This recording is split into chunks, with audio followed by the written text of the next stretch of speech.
Казвам се Светла Кърмаджиева, учител съм в Средно училище Никола Вапцаров. Понякога ние си мислим, че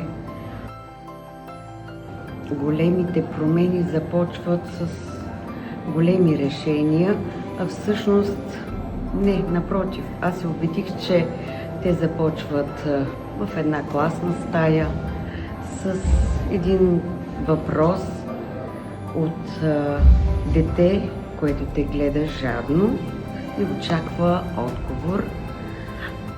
Именно това ме провокира да се заема с предложението, което беше отправено към мен от екипа на Време за глобално образование, а по-специално си избрахме с учениците темата за климатичните промени.